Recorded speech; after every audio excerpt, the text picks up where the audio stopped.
ये सब क्या है प्रोफेसर?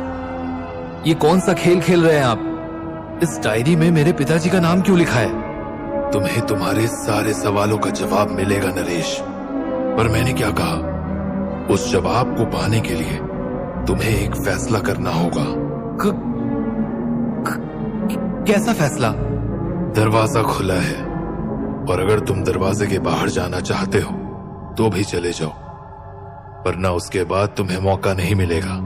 लेकिन अगर तुम अपने पिता के बारे में जानना चाहते हो तो तुम्हें यहीं रुकना होगा। मैं फैसला तुम्हें करना है नरेश। तुम्हें आजादी चाहिए या सच? फैसला जल्दी बताओ नरेश। मुझे सच जानना है। सच जानना है मुझे।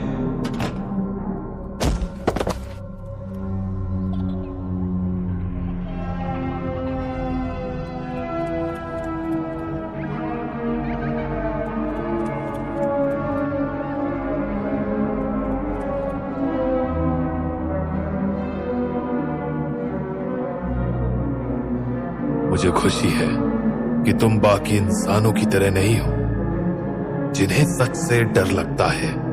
हाँ, मैं तुम्हारे पिता को जानता था। पर कैसे? ये कहानी मैं तुम्हें सुनाऊंगा, लेकिन इससे पहले तुम्हें कुछ और कहानियों के बारे में जानना जरूरी है। ये सब क्या बकवास है? मैं जो भी तुम्हें बता रहा हूं वो सब तुम्हारे मतलब की बात है नरेश। सब्र रखो। तो बताओ, अपनी अगली कहानी की शुरुआत करें। ये कहानी मिसेस दिशा से जुड़ी हुई है। मिसेस दिशा? वही ना? हाँ, पर ये कहानी उनके मरने के 3 साल बाद शुरू होती है। उनके मरने के बाद?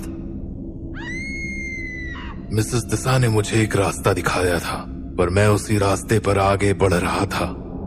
मैंने कई आत्माओं को उनकी मंजिल तक पहुंचाया, जिसमें उन्होंने मेरा पूरा साथ दिया। पर उम्र के पड़ाव पर उन्हें भी कहीं ना कहीं तो रुकना ही था। सो वही हुआ। मिसेस दिशा ने एक अच्छी जिंदगी काटी और सुकून की मौत मरी। एक अजीब बात यह थी कि मुझे कभी उनकी रूह नहीं दिखी। शायद इसलिए क्योंकि वो जिस अच्छी शक्ति को अपना जीवन सौंप चुकी थी, उसकी वजह से सीधा स्वर्ग की ओर बढ़ गई। उनके जाने के बाद भी मैंने अपना काम जारी रखा। एक बार मैं ऐसे ही एक केस पर काम कर रहा था, जहां एक 10 साल की बच्ची थी जिसकी तबीयत अचानक से काफी ज्यादा खराब होने लगी। मामला इतना बिगड़ गया कि उन लोगों को मुझे बुलाना पड़ा। उस लड़की के पिता का देहांत बचपन में ही हो गया था और उसकी मां उसका हाल देखकर काफी ज्यादा परेशान थी।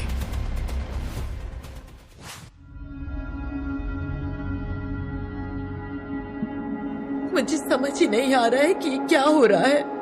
ये सब अपनी आंखों के सामने देखकर भी यकीन नहीं हो पा रहा है। मेरी बेटी को बचा लीजिए। अब सब आप ही के हाथ में है। मैं हर जगह से मदद की उम्मीद लगाकर थक चुकी हूँ। प्लीज प्लीज मेरी बच्ची की जिंदगी का सवाल है। प्लीज। देखिए, आप ऐसे हाथ मत जोड़िए। मैं पूरी कोशिश करूंगा चीजों को सुधारने के लिए, पर मैं जानना चाहता हूं कि क्या आप पूरी तरह से श्योर हैं कि आपकी बेटी के साथ जो भी हो रहा है वो कोई बीमारी या वैसा कुछ नहीं है? न जाने कितने ही डॉक्टर्स देख के जा चुके हैं, पर किसी को भी समझ ही नहीं आता कि दिक्कत भला है क्या। और जैसी हरकतें वो करती है, मैं जानती हूँ कि वो कोई बीमारी नहीं है। मैं काफी परेशान हूँ। मैं। जैसे? परसों रात को मैं सो रही थी, तभी अचानक से एक अजीब सी आवाज आई। मेरी नींद खुल गई और मैं आवाज के पीछे पीछे बढ़ने लगी। आवाज मेरी किचन से आ रही थी और जब मैं किचन तक पहुंची तो वहां पर मैंने देखा कि... क्या देखा आपने? मैंने देखा कि मेरी बेटी जमीन पर बैठी थी और उसने किचन में घूम रहे चूहों को अपने हाथ में पकड़ रखा था और सिर्फ इतना ही नहीं, वो उन चूहों को एक एक करके खाए जा रही थी। What? उसके ऊपर किसी आत्मा का साया है प्रोफेसर। मैं कह रही हूँ ना, आप बचा लीजिए मेरी बेटी को, बचा लीजिए प्रोफेसर। संभालिए खुद को, शांत हो जाइए, मैं देखता हूं। आप रिलैक्स कीजिए।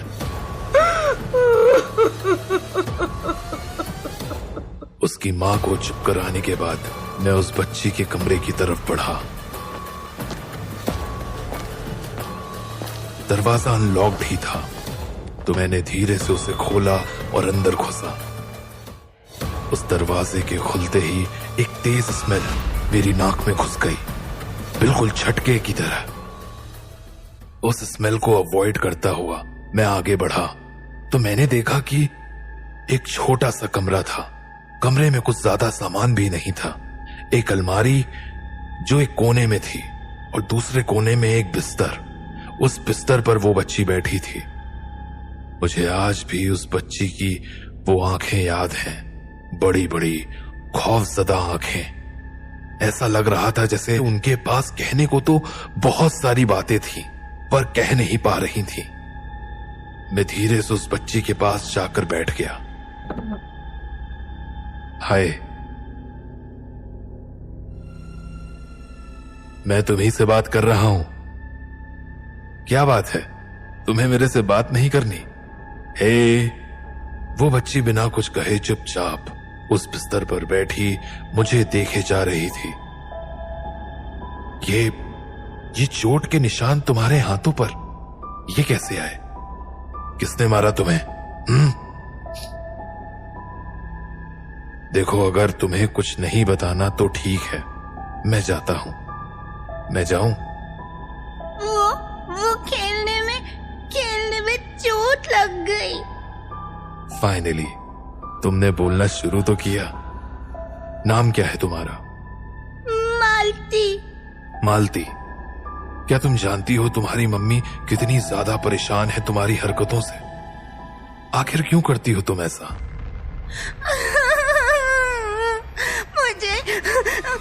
मुझे कुछ समझ नहीं आ रहा। ये सब क्या हो रहा है मेरे साथ? चुप हो जाओ बेटा, रिलैक्स। मैं यहां तुम्हारी मदद ही करने आया हूं। ऐसा लगता है जैसे कोई अंदर से आवाज लगा रहा हो, मुझे उकसा रहा हो, फिर मुझे कुछ याद ही नहीं रहता।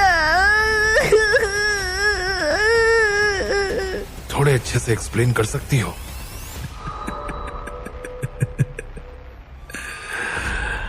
उस हंसी को सुनकर मैं समझ गया था कि वो हंसी मालती की तो नहीं थी, बस उसके शरीर से वो आवाज आ रही थी।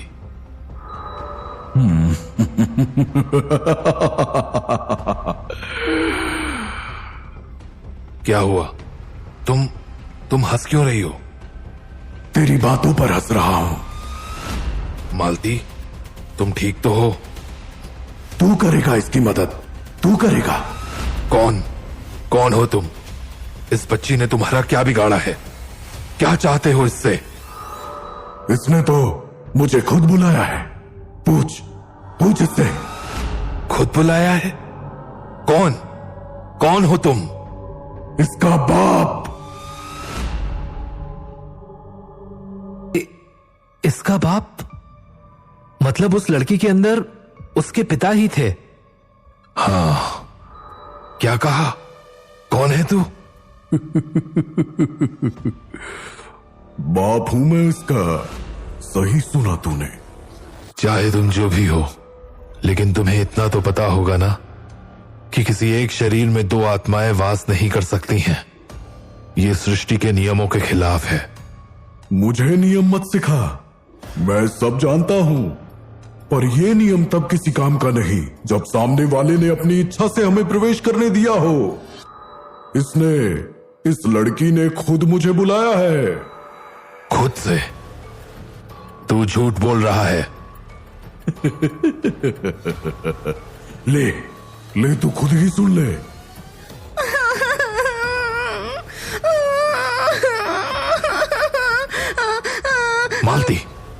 मालती क्या हुआ था, बताओ मुझे।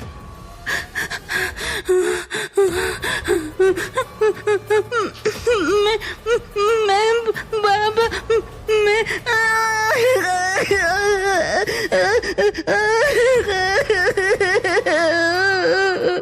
डरो मत मालती, तुम्हें बिल्कुल भी डरने की जरूरत नहीं है। मुझे अच्छे से बताओ क्या हुआ। ये क्या बताएगी? मैं बताता हूं। इसने मुझे खुद बुलाया है। कहती है कि बाबा मुझे नहीं रहना यहां, तुम्हारी बहुत याद आती है। रो रो कर बुरा हाल कर रखा था इसने अपना। तो आ गया मैं, अब तो इसे अपने साथ लेकर ही जाऊंगा। अगर तुम्हें इसकी इतनी ही फिक्र है तो इसे चैन से जीने दो। इसके सामने इसकी पूरी जिंदगी पड़ी है, ऐसे क्यों इसकी लाइफ खराब कर रहे हो तुम? मुझे बिल्कुल अच्छा नहीं लग रहा। मेरा बदन टूट रहा है। मुझसे गलती हो गई।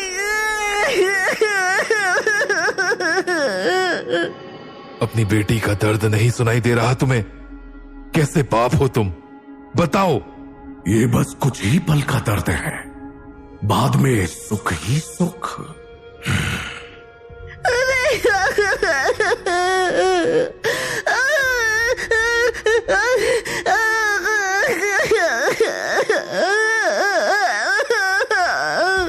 वैसे दर्द में तो तू भी है, देख सकता हूं मैं। यहां बात मेरी नहीं है। अपनों को खोने का दर्द, तकलीफ।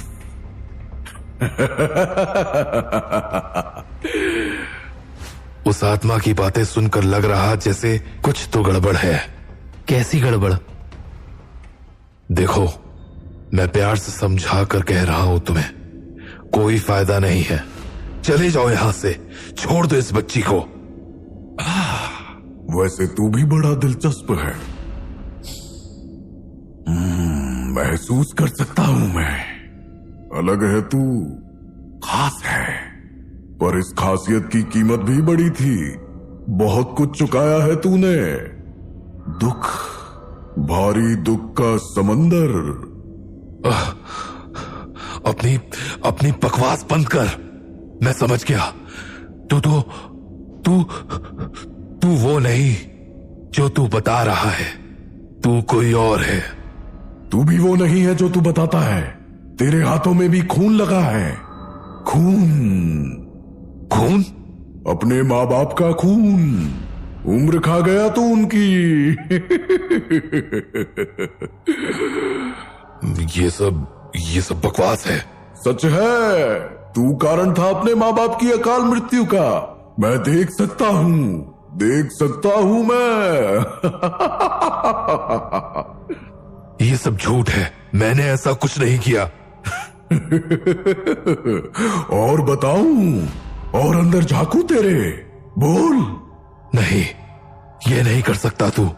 मैं क्या क्या कर सकता हूं ये तुझे अंदाजा नहीं। मैं भाग जा यहां से, चला जा। मुझे समझ नहीं आया मैं क्या करूं, पर वो जो खुद भी कह रहा था, उसकी बातें सुनकर मेरा मन बेचैन हो चुका था। वो जो भी मेरे साथ करना चाहता था, मैं इतना तो समझ गया था कि उसमें वो कामयाब हो रहा था, और वही हुआ। मैं निकल गया वहां से। जितनी जल्दी हो सके घर की ओर बढ़ने लगा। मेरे दिमाग में उसकी वो हंसी गूंज रही थी। ऐसा लग रहा था कि उसकी हंसी ने घर कर लिया था मेरे अंदर। मुझे कुछ समझ नहीं आ रहा था, आखिर इतनी बेचैनी क्यों हो रही है मुझे। फिर एक दिन क्या हुआ? मैं अपने घर में बैठा था कि मेरे टेलीफोन की घंटी बजी। हेलो, कौन? Hello professor. प्रोफेसर मैं बोल रही हूँ। अच्छा, आप? देखिए, मुझे माफ करिएगा, मैं उस दिन अचानक से आ गया। मालती कैसी है? अरे नहीं नहीं, आपको माफी मांगने की कोई जरूरत नहीं। मालती बिल्कुल ठीक है। पता नहीं आपने क्या किया, लेकिन जैसे ही आप मेरे घर से निकले मालती बिल्कुल ठीक हो गई। क्या? ठीक हो गई? पर ऐसे कैसे? इसके बाप ने हमें जीते जीते चैन से रहने नहीं दिया, अब मरने के बाद भी। देखिए, आप रोइए मत, सब ठीक तो हो गया। जी जी प्रोफेसर। बस एक बात थी जो मैं आपसे कहना चाह रहा था। जी कहिए ना। मुझे नहीं लगता कि मालती के अंदर जो कुछ भी था वो उसके पिता की आत्मा थी। मतलब कि मुझे ऐसा आभास हो रहा है कि वो कुछ और ही था, कुछ भयानक। Hello hello hello professor. Hello hello professor, आपकी आवाज। Hello hello hello hello. अरे ये क्या हो गया? फिर से लगाता हूं। शायद नेटवर्क की दिक्कत हुई होगी। कोई बात नहीं, कुछ देर बाद फिर से कोशिश करूंगा।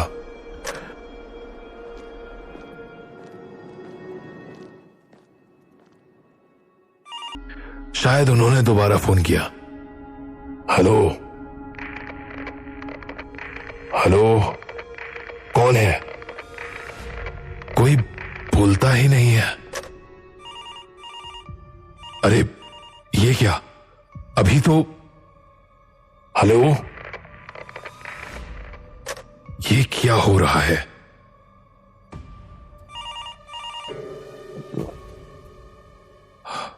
हेलो हेलो, कौन बोल रहा है? ये क्या मजाक लगा रखा है? देखो, तुम जो भी हो, ये बकवास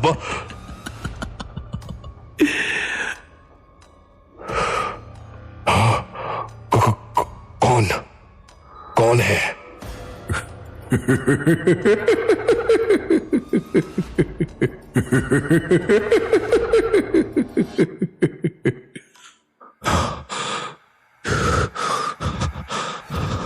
ये क्या था? ये आवाज तो। कौन है? एक बहुत स्ट्रॉन्ग प्रेजेंस फील हो रही है मुझे। अचानक से लग रहा है जैसे मैं यहां अकेला नहीं हूं। कौन है? बताओ कौन है? देखो, तुम जो भी हो, मैं तुम्हें देख सकता हूं। अगर तुम कुछ कहना चाहते हो तो मुझसे सीधे आके बात कर सकते हो। हाँ, कौन? मेरे फोन रखने के बाद ही ऐसा लगा जैसे उस कमरे का तापमान बदल गया हो। मेरा घर मुझे अचानक से काफी भारी सा लगने लगा। मैंने पहले भी कई शक्तियों का सामना किया था, पर यह उन सब से अलग था। मुझे मेरे रोंगटे खड़े होते महसूस हो रहे थे। फिर अचानक लगा जैसे कोई आकृति मेरे ठीक पीछे आ गई थी। मैं समझ गया था कि उस जगह जो भी शक्ति थी, मेरे पीछे पलटते ही मेरा सामना उससे होने वाला था। मैंने हिम्मत बांधी और धीरे धीरे पीछे पलटा। क्या था वहां? मिसेस दिशा। कैसे हो मेरे बच्चे? मुझे लगा कि तुम्हें मेरी मदद की जरूरत है, इसलिए आई हूं तुम्हारे पास। मिसेस दिशा? वो वहां कैसे? मेरा भी कुछ ऐसा ही सवाल था जब मैंने उनको वहां देखा तो। आप यहां क्या कर रही हैं? तुम्हें रास्ता दिखाने आई हूं बच्चे। तुम बहुत परेशान थे ना?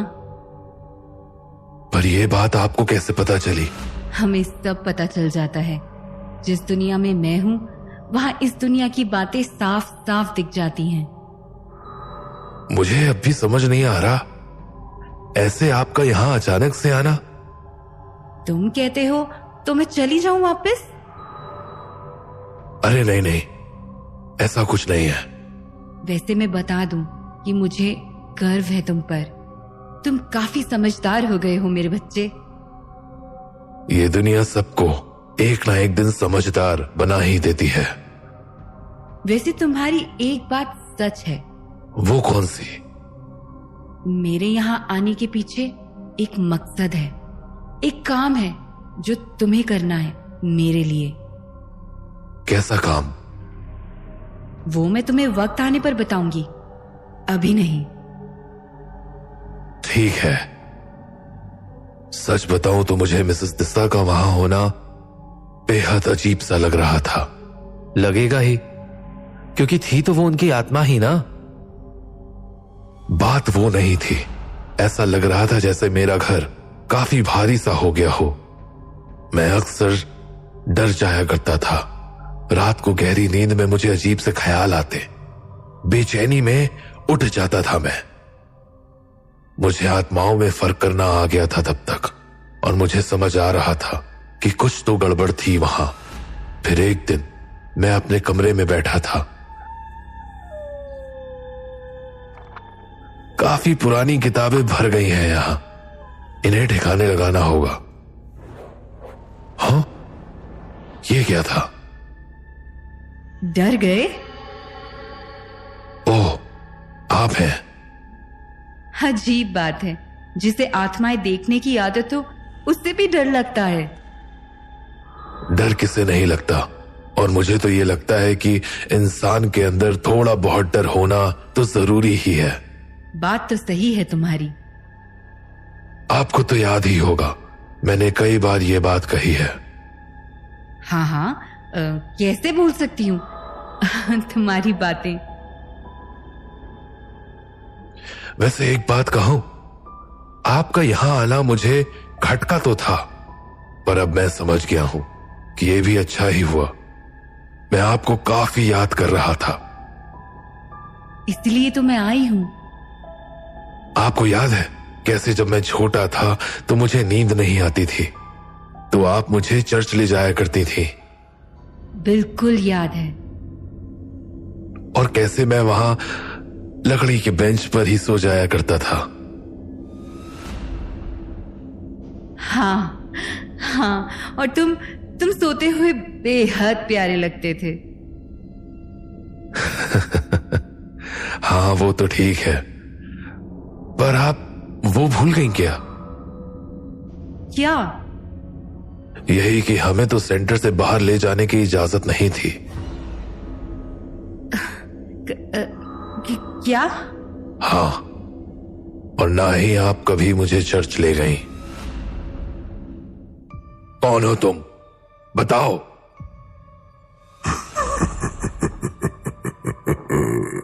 अच्छा, तो ये तुम हो। शक तो मुझे काफी पहले हो ही गया था। तो तू पहचान गया मुझे? कोई बात नहीं, मैं सब जानता हूं तुम्हारे बारे में। तुम जो चाहते हो वो तुम्हें कभी नहीं मिलेगा। एक मिनट, मुझे कुछ समझ नहीं आया। यहां हुआ क्या? तो वो मिसेस दिशा नहीं बल्कि वही आत्मा थी जिसने मालती को पकड़ा था, पर उसने ऐसा कैसे किया? दरअसल वो कोई आम भूत या पिशाच नहीं, बल्कि एक पारक्षी था। पारक्षियों का जिक्र हमारे पुराणों में भी है। ये नरक से भागी हुई आत्माएं होती हैं, जो अक्सर हमें पहले तो किसी अपने के रूप में मिलती हैं।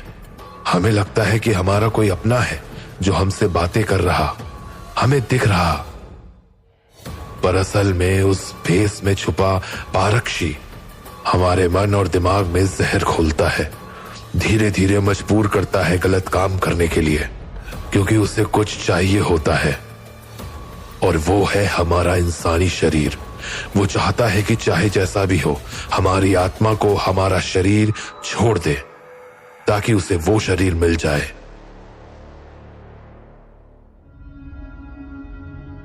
अरे मुझे आभास तो काफी पहले ही हो गया, जब मैं मालती से मिला तो तूने उस वक्त मेरी यादों में झांक कर मिसेस दिशा को निकाल गया। तभी मैं सोचूं ये बेचैनी क्यों हो रही थी। एक अजीब सा डर रहता था मेरे मन में हमेशा। मिस दिशा कभी मुझे अपनी लगी ही नहीं। डर होगा भी क्यों नहीं, मैं रात भर तेरी छाती पे जो बैठा रहता था वहां उस कोने से निहारता था तुझे एक टक से तेरे सोने का इंतजार करता था मैं। बस बहुत हो गया, अब मेरा इंतजार पूरा हुआ। अब मुझे वो मिल जाएगा जो मुझे चाहिए, तेरा शरीर। इसका मतलब तू उसी वक्त मेरे पीछे लग गया था जब मैं मालती से मिलने गया था। मुझे तभी समझ जाना चाहिए था जब तूने इतनी आसानी से उसका पीछा छोड़ दिया था। तूने उस बच्ची को भी उसके पिता के रूप में ठगा। वो सोचती रही कि उसके पिता ये सब करवा रहे उससे, जबकि असल में तो बहुत समझदार है ना तू ये भी समझ गया होगा कि मुझे तेरा ही शरीर क्यों चाहिए। मुझे पता है तेरी शक्तियों के बारे में, तेरे श्राप के बारे में, और मैं ये भी जानता हूँ कि श्राप तुझे लगा क्यों है। तो बता फिर, क्यों लगा है मुझे ये श्राप? ये सजा है अपने माँ बाप को बेमौत मारने की, उन्हें अपने हिस्से की मौत देने की। मैंने पहले भी कहा है, अब भी कह रहा हूं, मेरी वजह से नहीं मरे मेरे माता पिता, वो एक हादसा था। ऐसा बस तुझे लगता है।